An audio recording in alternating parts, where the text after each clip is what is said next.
In these trying times, we stand united. We persevere. We overcome. We collect a big-ass bailout, give ourselves raises, and then fire the shit out of our workforce. We are corporate America, and we're here for you and your money. Mainly the money.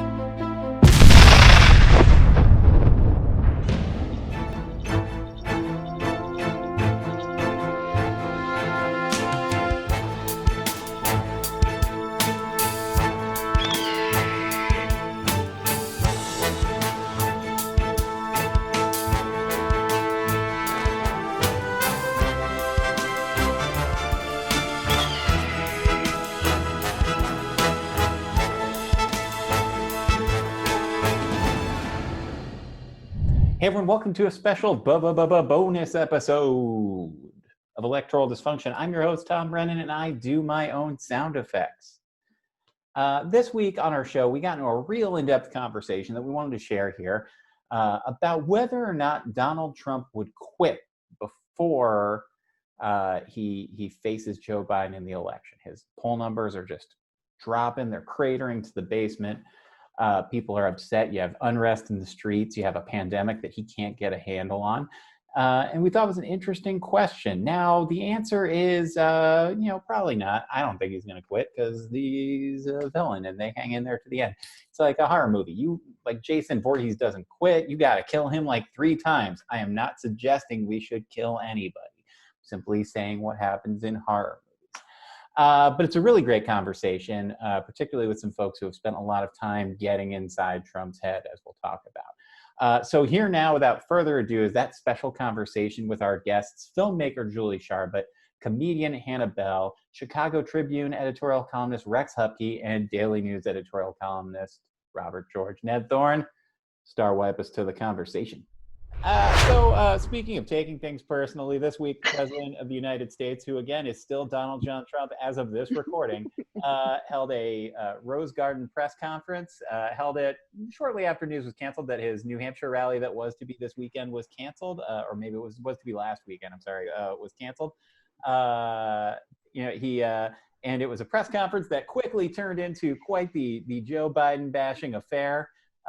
So much that people took to the internet to comment on how that was technically against the Hatch Act? Which I mean, I always enjoy when I'm as left as they come, and yet anytime a liberal's like, oh, this is a violation of the Hatch Act, like I kind of want to vote for a Republican because I'm like, shut up, you whiner.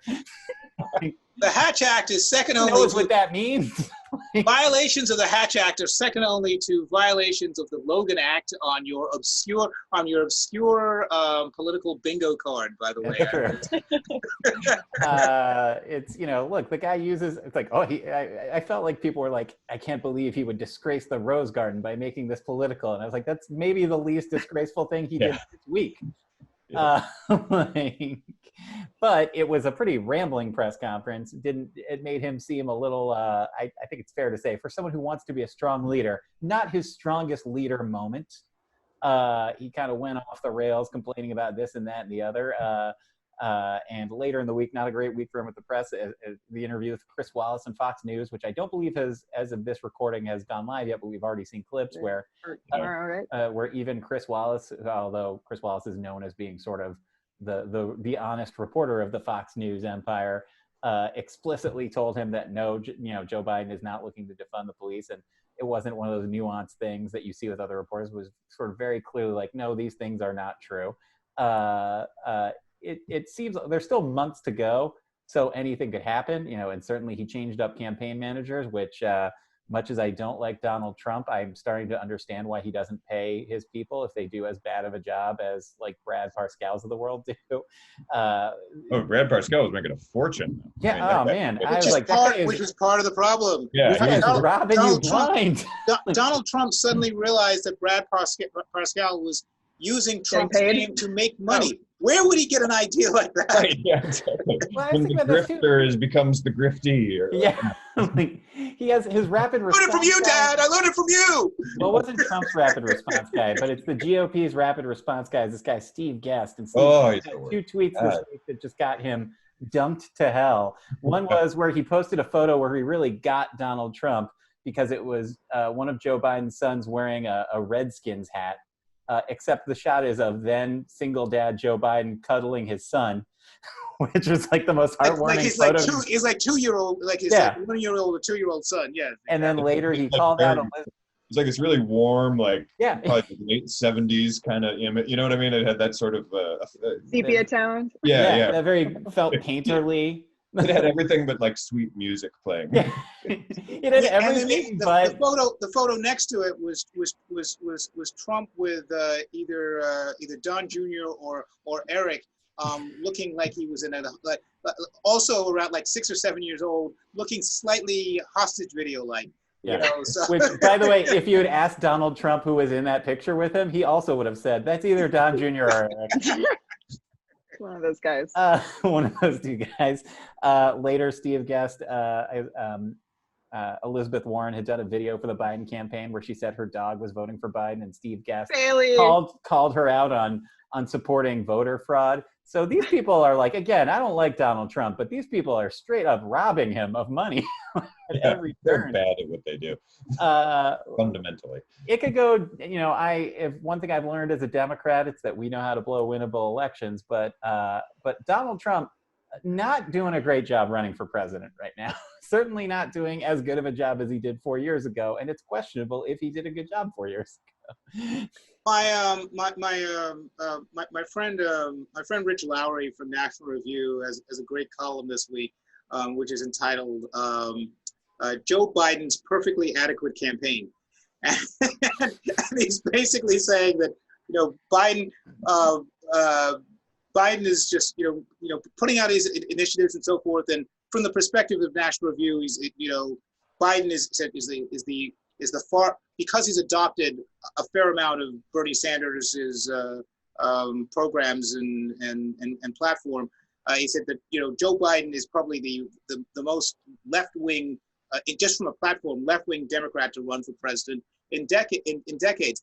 But Trump is throwing these things out there, saying, "Well, Joe Biden supports defunding the police and abolishing ICE and tearing down statues." And Biden very clearly doesn't support those, and in fact has gone out of his way to say he doesn't support those. And the average person doesn't believe that, and it just becomes one part of more things that Trump just spews out there that the public doesn't believe, like how to handle a 100-year health crisis, for example. So yeah, it's very tough for Donald Trump right now. It's sort of like. Can I ask a serious question? Go ahead, Julie. Yes. This is electoral dysfunction. No, you can't. Sorry. Now she gets turned off. Turn her off. Yeah, Do it in the form of a pun. Oh, no. Yes, Julie, please go right ahead. I'll try to punctuate with a pun. I'll see if I can come up with Oh, one. Then. well, you kind of did right there. That's good. I'll try Alright. to punctuate this. Yeah, there you go. She's learning. Okay. Ooh. Oh boy. Okay, just speaking of the Hatch Act, and also speaking of, like, Mary Trump came into these interviews this week about her book, and there was this thing where Trump was a trustee of hers and defrauded her. Like, these are illegal acts. And so here's the funny thing that I have been wondering, with his poll numbers so nosedivey right now, and would he see through the election if he saw the writing on the wall that he was not going to get reelected? Like, is there a possibility that come October 30th, he's like, I'm getting on a plane to the Cayman Islands, and just leaves? That would be amazing. yeah. I I think that's a I think that's little bit. talent. Like, maybe? Because he just doesn't Yeah. want to go to jail or pay back taxes? Yeah. People, there have been a couple of out there theories that, well, let's see, we're in mid-July right now, that he could conceivably, decide, but by August 1, middle of August, Please. I don't want to run. we're in a death spiral here. I can't do this. And he could do two things. just decide not to, he decides not to run again, in which case the Republicans right before the election are going to say, okay, we'll nominate Mike Pence, and then figure out somebody like I don't know, like Nikki Haley or Tim Scott or something like that, a quasi-diverse team that would have some of the baggage of the Trump, but not completely. But it could also, so that's one possibility. The other possibility is that he quits, and he does two things. Trump, and this, by the way, I'm just spinning this out. I'm not saying anybody's seriously thinking about it, but these are some of the things that are out there. Yeah. Right. He You just- didn't hear he this quit. at ex-Republican HQ where you and the Lincoln Project guys hang out? He quits, and Pence becomes president and pardons him, and then he appoints he selects somebody else as his running mate, and then they kind of go through that. And that, by the way, that could also happen if Trump stays on the ticket and loses, and then tries to do something at the end of. But I mean, this is way. This is just to respond to Julie. I mean, these kind of conversations have been out there. It's the likelihood of them happening are less than 2 or 3%. But given how much I'm like everything crazy- 85% kidding, but when I hear about the Hatch Act, or when I hear about these like infractions, these like very real financial infractions, mostly legal infractions that he's committed, like these are like in any other like world, these would be punishable infractions. So what's going to happen if he But loses? remember though, on the financial side, it's fuzzy as to how many of those are those.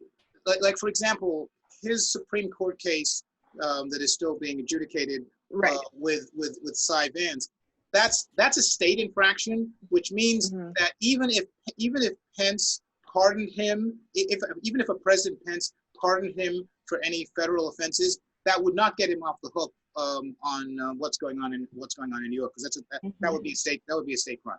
Yeah, no one ever gets away with corruption in New York either. So. Shelley Silver still to be sentenced in 2 or 3 days. He had 2 different trials 5 years ago and hasn't been sentenced yet.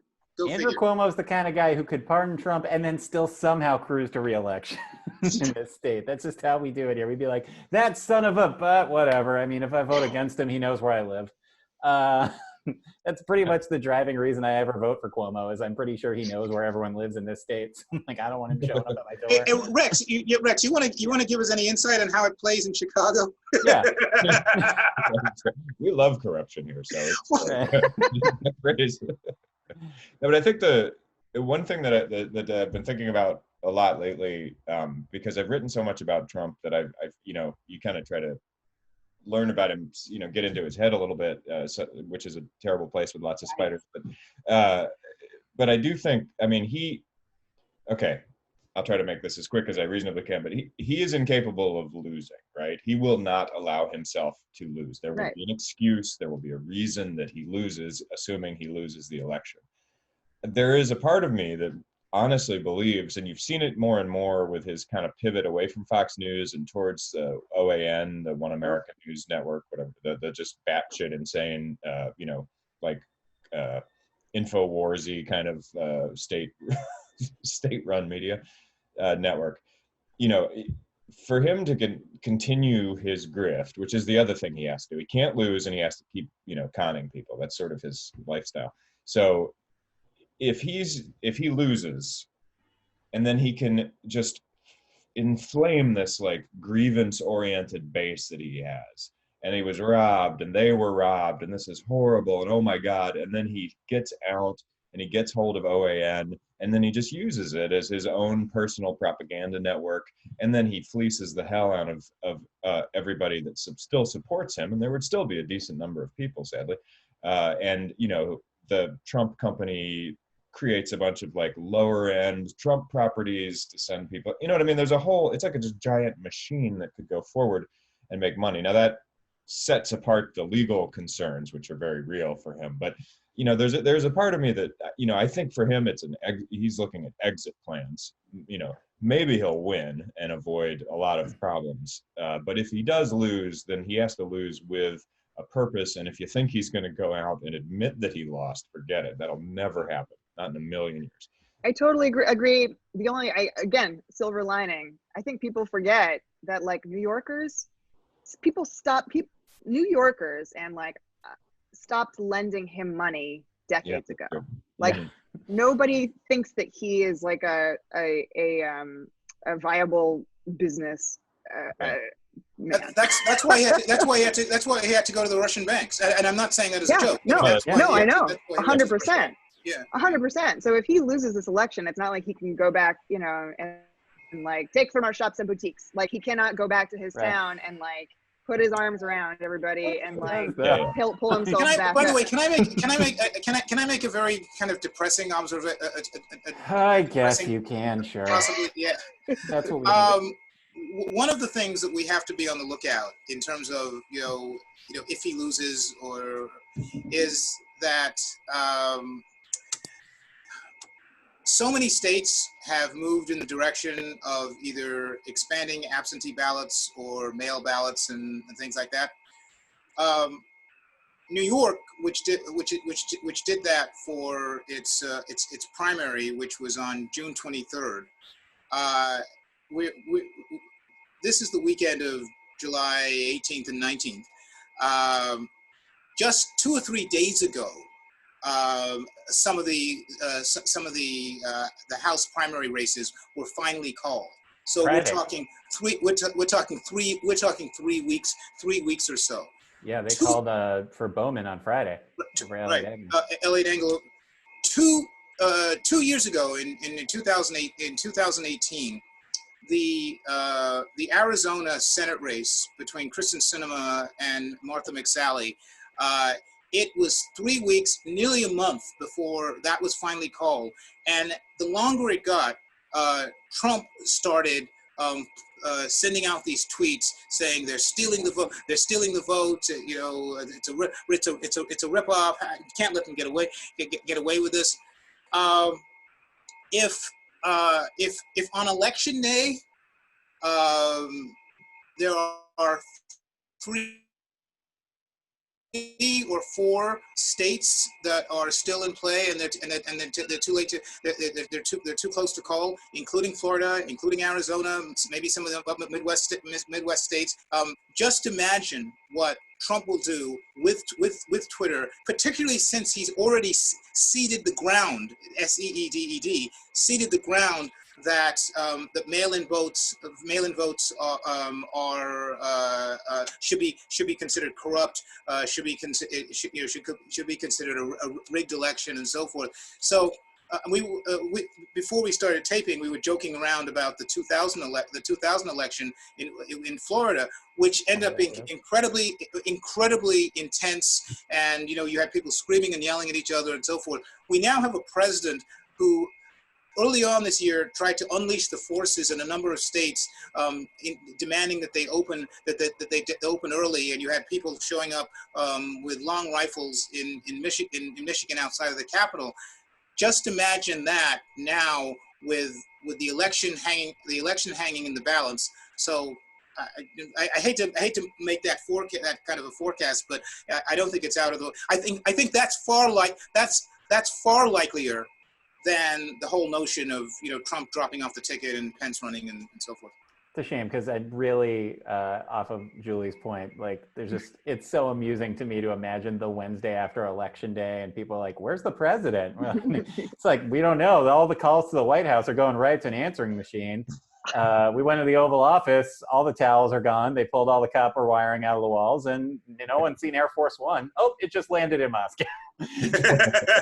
That's it for our special bonus episode of Electoral Dysfunction. Hope you enjoyed it. Thank you once again, Julie Sharbut, Hannah Bell, Rex Hupke, and Robert George. Thank you, of course, as always, Kevin Scott for the show animation, Joanne Harris for the show theme song, Declan Shalvey, Jordy Belair for the show Eagle, and Ned Thorne for helping me put these together every single week. Now, as a special musical treat to close off this bonus episode, we're going to throw things over to Queens. to the great David Wade to close us out. Ned Thorne, Star White, meet a David Wade. Hey everybody, I'm David Wade from Queens, New York, and I'd like to thank Tom once again for this opportunity to close out Electoral Dysfunction. This song is called Big Thing.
Not for